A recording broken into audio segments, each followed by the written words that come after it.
So, nandito tayo sa kabila, sa taas. Doon tayo nang galing kanina, sa baba. So, meron tayong dalang, ayan, nakuha natin dyan.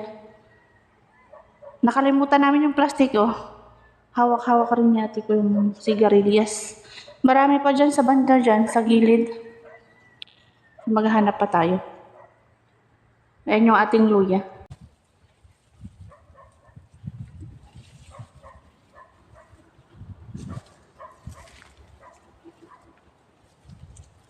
Nakapakan na natin yung mga ano dito, guys, oh. Yung mga luya. Matabad yung laman ng luya dito, guys. Ayan, oh. Hindi masyadong makita. Bilog na bilog. Nandito tayo sa gilid. Ayun, makikita ninyo, oh, green pa yung dahon niya dito. Pero malalaki yung laman.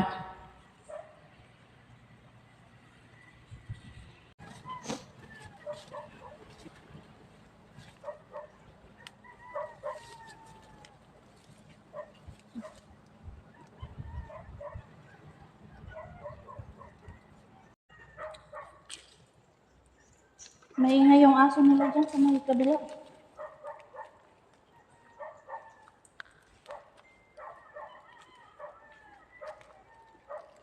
Guys, marami pang bunga.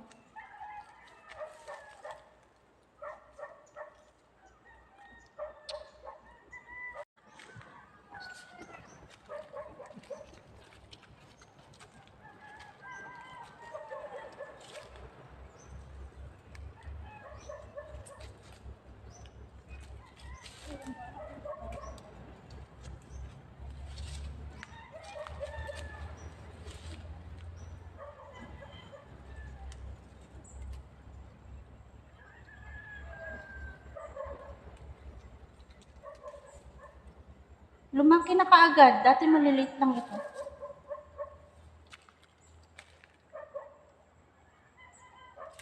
So, marami pa.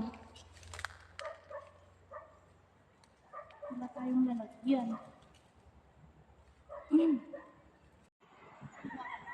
Nandito na tayo sa may taas. Ayan. At ito po ang ating view.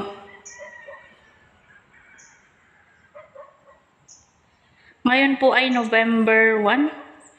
So, yung bahay doon, guys, oh. Umuusok, ibig sabihin nagluluto sila.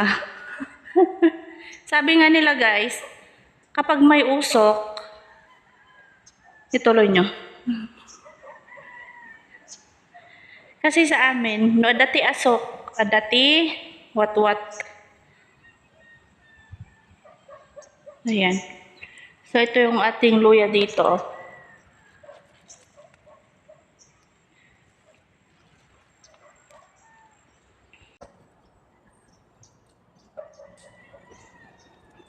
Wala tayong lalagyan.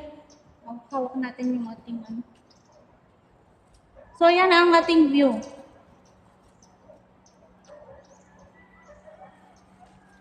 Dito sa ating luya area. Madami pa dun, guys. Kalang hindi pa ako kumuha. Nakalimutan ko kumuha ng lalagyan. Ayan, oh. Mainit na. Yung luya natin dito, nag-brown na. So, matured na yan. Ang ganda ng bundok.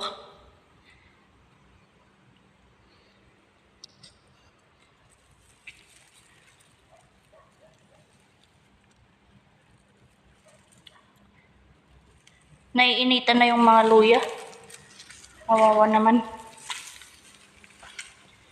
Ayan, oh. So,